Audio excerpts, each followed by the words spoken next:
Hello Betaji, how are you? I hope all of you are quite well, taking care of yourself and your families also.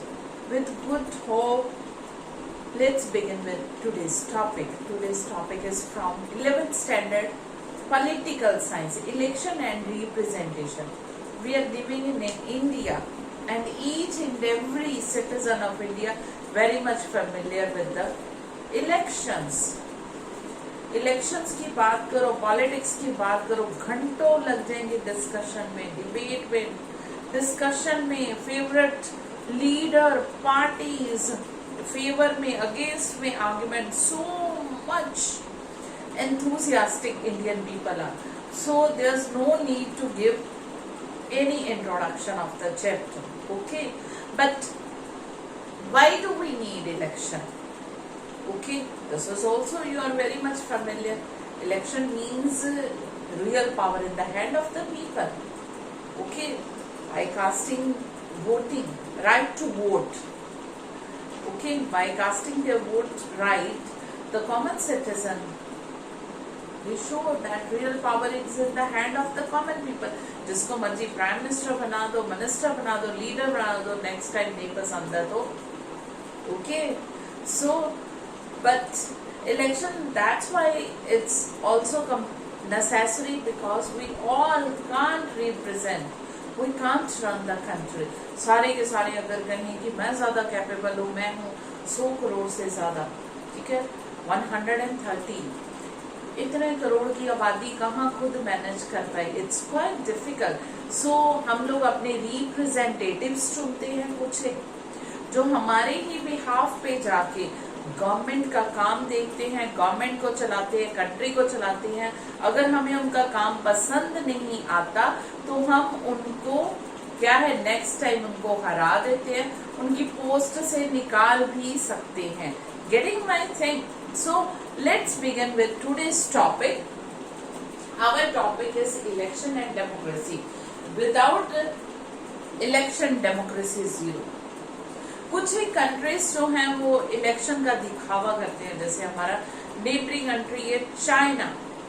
Okay, so many other countries are also there दिखावे के. Pakistan also, वहां पे elected government है but real power is in the hand of the military. Okay, supreme. और China में communist party का head जो कह दे वहां पे. सो ये डेमोक्रेसी नहीं है. इलेक्शन हो रहे हैं बट जस्ट फेक. ओके, एक दिखावा है, एक बस शो ऑफ है, but that is not true democracy. True democracy वही है जहां पे फ्री एंड फेयर इलेक्शन होते हैं and real power in the hands of the elected leaders. Elected leader के हाथों में पावर हो, वही ट्रू डेमोक्रेसी है in real sense. Okay, then next one is necessity of representation. I have told you कि बहुत ज्यादा जरूरी है रिप्रेजेंटेशन की, क्योंकि each and every person can participate in the election procedure. Government, working of the government, और सारे इकट्ठे चला भी नहीं सकते और सबको इंटरेस्ट भी नहीं है, टाइम भी नहीं है. तो अपनी रिप्रेजेंटेशन, मतलब रिप्रेजेंटेटिव, हम लोग अपने लीडर चुनते हैं जो हमारे बिहाव से हमारी कंट्री को चलाएंगे. हमने उनको अथॉरिटी दी, हमने उनको पावर दी हमारी कंट्री को चलाने के लिए. ठीक है बेटा? सो ये जो है, क्योंकि पॉपुलेशन बहुत ज्यादा लार्ज पॉपुलेशन है, ये चल सकता है. बट एंशियंट टाइम में ग्रीस में, जहां पे स्मॉल विलेज, स्मॉल पॉपुलेशन थे, सारे के सारे एक्टिवली पार्टिसिपेट करते थे. जैसे आजकल इंडिया में पंचायत सिस्टम है, Gram Sabha. All the members who are above the age of 18, वो इकट्ठे होते हैं, अपने गांव की प्रॉब्लम को डिस्कस करते हैं, कैसे सॉर्ट आउट करना है, सुजेशन, सोल्यूशन, कहाँ पे क्या, वो पूरा का पूरा डिस्कस किया जाता है.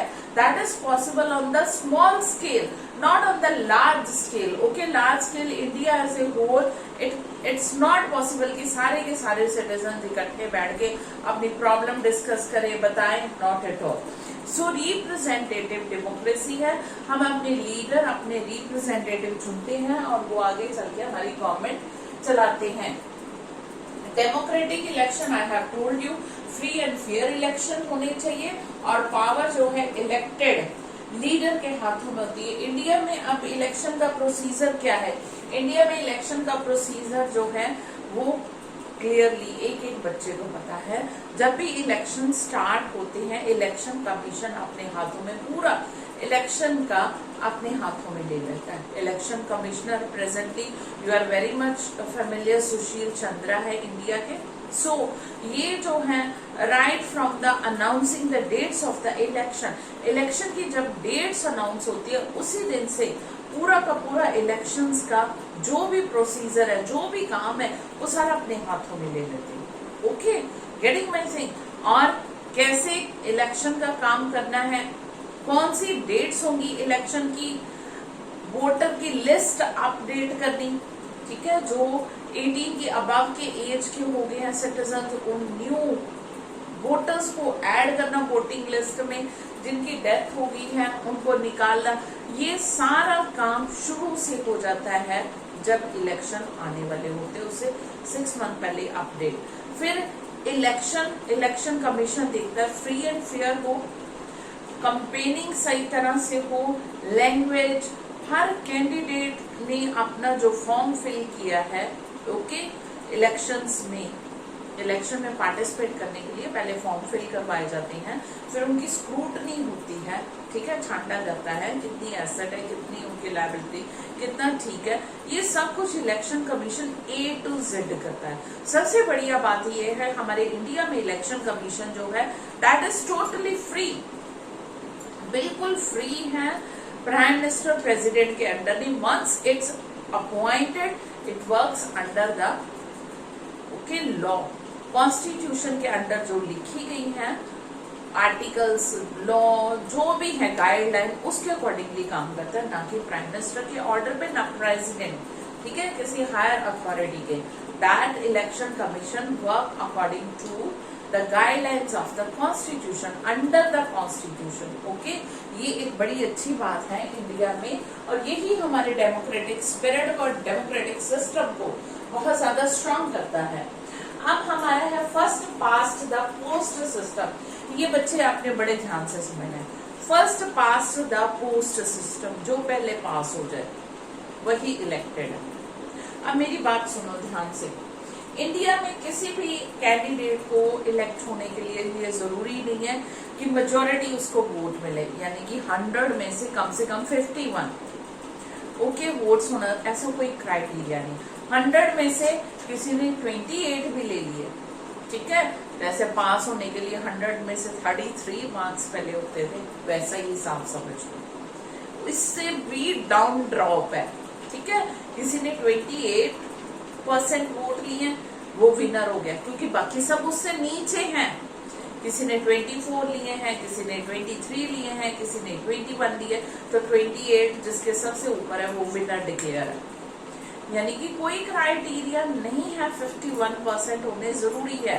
हम एग्जाम्पल ले रहे हैं in your book also, NCERT book, there is given example of election 1984 को कांग्रेस जो थी एक मैसिव मेजोरिटी, ट्रिमेंडस मेजोरिटी के साथ जीती, ठीक है, 3/4 ऑफ मेजोरिटी, 543 में से 415 सीट्स लेगी। बट अगर देखा जाए तो 50% वोटर्स ने भी उसको वोट कास्ट नहीं की। क्यों? क्योंकि हर जगह पे जहां पे भी कांग्रेस के कैंडिडेट जीते, उन्होंने ज्यादा वोट ली अपने कंपिटिटर्स से, ठीक है, 50% से ज्यादा भी नहीं ले पाए, वो 48% से भी डाउन रहे। उसी तरह से बीजेपी अब जो इलेक्शन जीती है वो उससे भी डाउन गई, 303 उसने वोट्स तो जीते हैं, बट वो भी 36 या 37 आई थिंक 38% तक रहा। तो इंडिया में first past the post system का मतलब क्या है? जो भी इलेक्शन लड़ रहे हैं कैंडिडेट, उनमें से जिसको भी सबसे ज्यादा वोटें मिलेगी वो विनर होगा। ये कोई क्राइटेरिया नहीं कि सबसे ज्यादा वोट कितने होने चाहिए। Getting my thing? सबसे ज्यादा जिस कैंडिडेट को भी वोट मिलेगी वो विनर होगा, बाकी सब वेस्ट गए वोट। आप समझ लो। ये एक सिंपल मेथड है, सिंपल प्रोसीजर है, जो इंडियंस को समझ भी बहुत जल्दी आ गया और हम लोगों ने फॉलो भी कर लिया। बट प्रोपोर्शनल रिप्रेजेंटेशन ये लिटिल बिट कॉम्प्लिकेटेड प्रोसीजर है, मेथड है, that is proportional representation. Okay, this is little bit complicated method which is adopted in Israel and Netherlands. ये proportional representative के भी 2 variants है, 2 अलग अलग तरह के 2 different types हैं, you can say variants हैं। और एक तो इजराइल और नीदरलैंड का है और दूसरा अर्जेंटीना एंड पोर्टुगल। ओके, पुर्तगाल का है। ये हम लोग अलग वीडियो में डिस्कस करेंगे। फिलहाल we are just right now we are taking the proportional representation as a whole, so we are taking a comparative study of, ठीक है, कंपैरिजन कर रहे हैं first past the post system and proportional representation में। Getting my thing? इन दोनों system में फर्क क्या है? First past the post system India में, और हमने अडॉप्ट किया था किससे? यूनाइटेड किंगडम से। इंग्लैंड में भी यही सिस्टम है, यानी कि क्योंकि हमने उन्होंने अडॉप्ट किया तो ऑब्वियसली वहां पे है। और ये प्रोपोर्शनल रिप्रेजेंटेशन इजराइल का आज हम डिस्कस करने जा रहे हैं, नीदरलैंड में ये है। Okay, so first past the post system में पहला क्या है?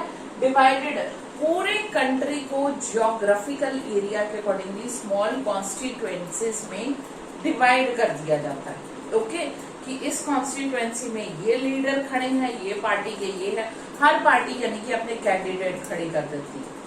Getting my thing? आप जिस भी स्टेट के हो, जिस भी एरिया के हो, अपने कैंडिडेट देख लो, एमसी के कौन है, एमएलए का कौन है, एमपी का कौन है। आई have told you in the previous video also कि कॉमन इंडियन सिटीजन जो है वो 3 टाइम वोट्स डालते हैं, 3 टाइप्स के अपने रिप्रेजेंटेटिव्स को इलेक्ट करते हैं। एमसी सबसे लोएस्ट लेवल का, जो सिटीज में अर्बन एरिया में रहते हैं। मेंबर ऑफ क्या है? Municipal corporation. और जो रूरल एरिया में रहते हैं दैट इज पंचायत के इलेक्टेड। सेकेंड है मेंबर ऑफ लेजिस्लेटिव असेंबली, अपने स्टेट लेवल के इलेक्शन। फिर है मेंबर ऑफ पार्लियामेंट। ओके, अब जितने बड़े इलेक्शन है उतनी बड़ी कॉन्स्टिट्यूएंसी होती जाती है। मेंबर ऑफ पार्लियामेंट के बड़े पूरे कंट्री के लेवल का इलेक्शन है, कॉन्स्टिट्यूएंसी उतनी बड़ी है। अब ये स्टेट लेवल का इलेक्शन है, मेंबर ऑफ लेजिस्लेटिव असेंबली, तो कॉन्स्टिट्यूएंसी छोटी होती जाती है। और म्यूनिसिपल कॉर्पोरेशन तो बिल्कुल ही एक डिस्ट्रिक्ट रहेगी। ठीक है, अब ये पूरे स्टेट को, पूरे कंट्री को या सिटी को कॉन्स्टिट्यूएंसीज में डिवाइड कर दिया जाता है जब भी इलेक्शन होते हैं, और हर पार्टी अपने कैंडिडेट खड़े करती है। ये होता है first past the post system, यानी कि हमारे इंडिया में। ठीक है, आई हैव टोल्ड यू कि आप जिस जिस स्टेट से हो इंडिया के, उस एरिया में एमपी कौन है, एमएलए कौन है, एमसी कौन है, या पंचायत कौन सी है, this you will write down. Okay, ये आप मेंशन करोगे। बट प्रोपोर्शनल रिप्रेजेंटेशन में कॉन्स्टिट्यूएंसी डिवाइड नहीं होती, पूरा कंट्री ही एक कॉन्स्टिट्यूएंसी है। Getting my saying? वहां पे पार्टीज होती हैं जो इलेक्शन लड़ती है और पूरे कंट्री के इकट्ठे होते हैं। यहाँ पे एक एक स्टेट के एक एक कॉन्स्टिट्यूएंसी के हो रहे। Getting my saying? यहाँ पे क्या होता है? सिंगल कॉन्स्टिट्यूएंसी, पूरा कंट्री एक ही कॉन्स्टिट्यूएंसी है, बट कॉन्स्टिट्यूएंसी है, बट पार्टीज बहुत सी। पार्टीज पहले ही अपनी लिस्ट कैंडिडेट की बना के रख लेती है, इतने जीते तो ये, इतने जीते तो ये। ठीक है ना, कितने परसेंटेज हमारी रहेगी, तो ये आगे आगे हम डिस्कस करेंगे। This will be clear to you. Then second one is every constituency elect one. First past the post system में क्या होता है कि हर कॉन्स्टिट्यूएंसी में एक कैंडिडेट ही जीतता है। ठीक है, जिसको हाईएस्ट वोट मिले हैं वही कैंडिडेट जीता, बाकी सब हार गए, वेस्ट के वो वोट। बट इधर कुछ ऐसा नहीं है, इधर एक ही रिप्रेजेंटेटिव नहीं, एक ही कैंडिडेट नहीं जीतेगा, मोर देन वन परसेंटेज के अकॉर्डिंगली। ठीक है, इसको 30, इसको 40% है, इसको 30% है, इसको 20% है, उसके अकॉर्डिंगली सीट मिलती जाती है उनको। समझ लग रही है? यानी कि वोट वेस्टेज का कोई स्कोप नहीं है। हर पीपल की जो चॉइस है उसके अकॉर्डिंगली हर कैंडिडेट को रिप्रेजेंटेशन का मौका मिलता है। Getting my thing? कितने परसेंट पीपल कौन सी पार्टी के फेवर में थे, अब समझ लो। फॉर एग्जाम्पल, ठीक है, 50% किसी को वोट मिले हैं तो उसके 5 कैंडिडेट रख लेंगे, सबसे सिंपलेस्ट तरीका रख लें, ठीक है। 40% किसी को मिले हैं तो उसके 4 कैंडिडेट आ जाएंगे। एक आपको जिसको हम लोग हिंदी में बोलते हैं ना देसी तरीका, फार्मूला, यानी कि बिल्कुल भी वेस्टेज नहीं होगी वोट की। हर पार्टी से कैंडिडेट लिए जाते हैं जितने परसेंटेज वोट उस पार्टी को मिले हैं, गेटिंग माय सेइंग, उसके अकॉर्डिंगली कैंडिडेट रखे जाते हैं, रिप्रेजेंटेटिव होते हैं। सो इस तरह से हर कॉन्स्टिट्यूएंसी में क्या होते हैं, मोर देन 1 रिप्रेजेंटेटिव हो जाते हैं। देन नेक्स्ट है voter votes for the candidate. यहाँ पे हम लोग वोट डालते हैं कैंडिडेट को देख के ना, हमारे ये कैंडिडेट हमारे एरिया में ये है, हमारे डिस्ट्रिक्ट में ये है, हमारी स्टेट में ये कैंडिडेट खड़ा है, इसने बड़े अच्छे काम किए हैं, ये ऐसा है, इसको वोट डालना है, ठीक है। यंग है, एनर्जेटिक है, working for the welfare of the people, हम लोग ये देखते हैं इंडिया में। बट यहाँ पे पार्टी को देखे, क्योंकि पार्टी को मिल रहा है ना, देखा ना, पूरा कंट्री होल कॉन्स्टिट्यूएंसी बना है और पार्टी जो है अपना नॉमिनीज जो है वो लिस्ट तैयार करके दिए देती है पहले ही, इलेक्शन कमीशन ही समझ लो। बट वहां पे पार्टी को देख के वोट डालते हैं लोग, कैंडिडेट को देख के नहीं वोट डालते। Getting my thing? कि इस पार्टी ने ये काम किया है तो इसको वोट डालना है। पूरी पार्टी एज अ होल यहाँ पे है, पार्टी एज ए पर कैंडिडेट नहीं। बट इंडिया में हम लोग कैंडिडेट को देखते हैं। पार्टी में गेट मोर देन 1, पार्टी जो है लेजिस्लेटिव असेंबली में 1 से ज्यादा सीट्स, बताइए आपको कितनी कितनी सीटें बैक कर जाती हैं। बट यहाँ पे जो है हर पार्टी को वोट मिलती है, उनकी प्रोपोर्शन परसेंटेज, मैंने आपको पहले ही कहा है कि जितनी परसेंटेज वोट जिस पार्टी को मिली है उसी परसेंटेज के अकॉर्डिंगली प्रोपोर्शनेट कैंडिडेट उतने ही आते हैं उनकी लेजिस्लेचर में या पार्लियामेंट में। देन नेक्स्ट है candidate who wins the election may not get the majority vote. This is also I have discussed very much कि जो भी कैंडिडेट विनर होता है, जीत जाता है, ये जरूरी नहीं मेजोरिटी ऑफ द वोट उसको मिले। मैंने आपको पहले ही कहा है कि 100 में से ये जरूरी नहीं है कि 51% उसको वोट मिले तो मेजोरिटी में वोट, नॉट एट ऑल। चाहे 1% का, और कई बार तो 2 वोट से भी जीत जाते हैं। एमसी के इलेक्शंस होते हैं 100 वोट से भी जीत जाते हैं, ठीक है। इतने कम डिफरेंस से भी जीत जाते हैं, आपको पता है कैंडिडेट। सो बाकी के वेस्ट जाते हैं वोट, और जो भी मेजोरिटी वोट जिसके पास ज्यादा वोट होते हैं वो जीत जाता है। ये बिल्कुल सिंपल सा तरीका है। और यहाँ पे candidate who wins get the majority of the vote, यहाँ पे मेजोरिटी ऑफ द वोट लेनी जरूरी है। This is the good I think ना, कि सबको रिप्रेजेंटेशन मिल जाता है, हर कोई वोट नहीं वेस्ट जाता, प्रोपोर्शनेट के अकॉर्डिंगली, प्रोपोर्शनेट रिप्रेजेंटेशन के अकॉर्डिंगली हर पार्टी के कैंडिडेट आते हैं जो पार्टिसिपेट करते हैं गवर्नमेंट की फंक्शनिंग में। इंडिया में और यूनाइटेड किंगडम में, यानी कि इंग्लैंड में, ब्रिटेन में ये सिस्टम है, और ये वाला सिस्टम इजराइल और नीदरलैंड में। I have taken only 1 topic.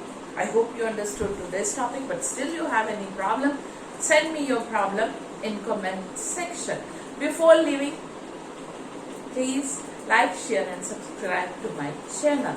That's all from Aradhna Ma'am in YouTube channel Learning with Aradhna Ma'am.